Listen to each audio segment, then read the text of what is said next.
Class 10th math का यहाँ पे एक प्रश्न हमने लिया है जो दिया गया है कि नीचे दिया हुआ बंटन एक कक्षा के 30 विद्यार्थियों के भार को दर्शा रहा है। विद्यार्थियों का माध्यक भार ज्ञात कीजिए। यानी इस प्रश्न के लिए हमें माध्यक ज्ञात करना है और टेबल में दिया गया है भार किलोग्राम में है ना, ये दिया गया है और छात्र संख्या दिया हुआ है। ठीक है, तो इसी टेबल को हम लोग फिर से बनाएंगे, है ना। और उसमें कुछ इस तरीके से, जैसे यहाँ पे भार दिया गया है तो उसको यहाँ लिख लेंगे, ये भार है। ठीक है, छात्र संख्या दिया गया है, इसको हम यहाँ पे संख्या लिख देते हैं, है ना। और यही एफ को दर्शाता है, एफ आई को दर्शाता है, यानी बारंबारता को दर्शाता है। ठीक है, और इसके बाद अगला टेबल हम लोग यहाँ पे एक बनाएंगे कॉलम जो होगा सी एफ का, यानी संचयी बारंबारता का। ठीक है, इन तीनों कॉलम की सहायता से हम माध्यक ज्ञात करेंगे, है ना। तो सबसे पहले यहाँ पे देखा जाए भार क्या क्या दिया गया है ना। भार में पहला है 40 से 45, उसके बाद है 45 से 50, 50, 55, 55, 60, 60, 65,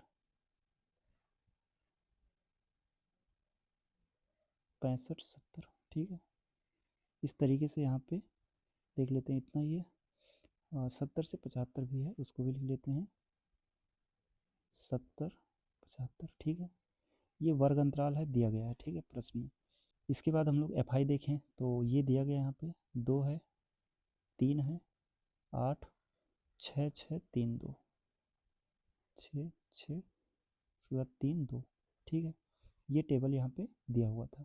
ठीक है, तो माध्यक ज्ञात करने के लिए हम लोग को संचयी बारंबारता निकालना पड़ता है, जिसको हमने सी एफ लिखा है, कम्यूटेटिव फ्रिक्वेंसी होती है ना। और ये कैसे आता है, ये जो पहला लिखा हुआ बारंबारता इसको लिख लो, इसके बाद अगला जो है इसमें अगला वाला ऐड कर दिया जाए तो ये हो जाएगा 5। ठीक है, अब जो 5 आया उसमें अगला वाला ऐड कर दो, है ना, ये आ जाएगा 13। 13 है, इसमें अगला ऐड कर दो, है ना, ये हो जाएगा 19। उसके बाद अब 19 में फिर से अगला ऐड कर दो, ये हो जाएगा 25। उसके बाद 25 है, इसमें अगला ऐड कर दो, ये हो जाएगा 28, है ना। और फिर से 28 में 2 ऐड कर दो तो ये हो जाएगा 30। ठीक है, ये होता है सी एफ का कॉलम, इस तरीके से इसको बनाया जाता है। ठीक है, बारंबारता जो दी जाती है उसी को ऐड करते चले जाओ। ठीक है, तो इस तरीके से यहाँ हमने एक नया टेबल बना लिया है ना। 2 कॉलम इसमें दिया था, 2 कॉलम दिया था और एक तीसरा हमने जो सी एफ का बनाया हुआ है। ठीक है, इस तरीके से इतना करना है। इसके बाद अगर हम इस फ्रेक्वेंसी को जोड़ें, जिसको सिग्मा एफ आई बोल लो, है ना, या कि एन बोल लो, इसको जोड़ेंगे तो ये कितना आएगा, 30 आएगा। जो यहाँ आया वही आएगा, है ना। वैसे ऐड करके देख लो, 3, 2, 5 हो जाएगा, 8, 13 और 6 मिलके हो जाएगा 19, 19, 6, 25, 3, 28, 2, 30। ठीक है, तो 30 होगा इसका, जितने पद हैं इसके। ठीक है, अब यहाँ से हम लोग को माध्यक वर्ग ज्ञात करना है। ठीक है, तो उसके लिए n/2 निकालना होता है। n/2 निकालेंगे यानी कि 30/2, ये हो जाएगा 15। ठीक है, तो इस 15 से बड़ा और 15 के नज़दीक कौन सी संचयी बारंबारता है वो देखते हैं, है ना। n/2 निकालने के बाद देखते हैं n/2 कितना आया, 15, ये आया है 15। ठीक है, अब 15 से बड़ा और 15 के नज़दीक कौन सा संचयी बारंबारता है, तो कहेंगे 19 है ना। तो इसलिए यहाँ पे इस वाले कॉलम को हम लोग यहाँ लेंगे और कहेंगे इसका जो माध्यक वर्ग है,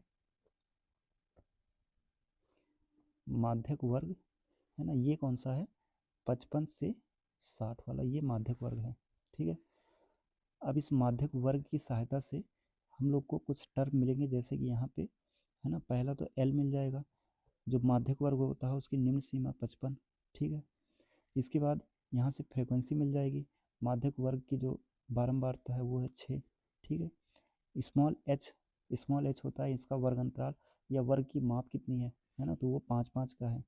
क्लियर है, उसके बाद सी एफ लेते हैं, है ना। सी एफ होता है ये जो माध्यक वर्ग है इसके ठीक पहले जो संचयी बारंबारता है वो, तो ये आ जाएगा 13। ठीक है, इतना चीज़ पता चल गया है। अब यहाँ पे हम लोग माध्यक का फार्मूला लेते हैं। माध्यक बराबर होता है l plus n/2 minus c f divide में एफ इंटू एच, है ना, ये फार्मूला है। इसमें वैल्यू पुट करना है जो जो हमने ऊपर लिखा है, निकाला है। ठीक है, और इसी की सहायता से आंसर आएगा। और साथ ही यहाँ पे एक खूबसूरत लाइन पढ़ते हैं, अगर मेहनत आदत बन जाए तो कामयाबी मुकद्दर बन जाती है। बहुत ही प्यारी लाइन लिखी हुई है ना। तो अब हम लोग आगे इस प्रश्न को हल कर लेते हैं ना। तो यहाँ पे देखो एल की वैल्यू जो है वो यहाँ पे 55 दी गई है। n/2 ये आया था 15 माइनस का CF ये है 13 है ना, बटे में F जो है ये 6 है और गुणे में ये 5। ठीक है, इसी को हल कर लेते हैं थोड़ा सा और।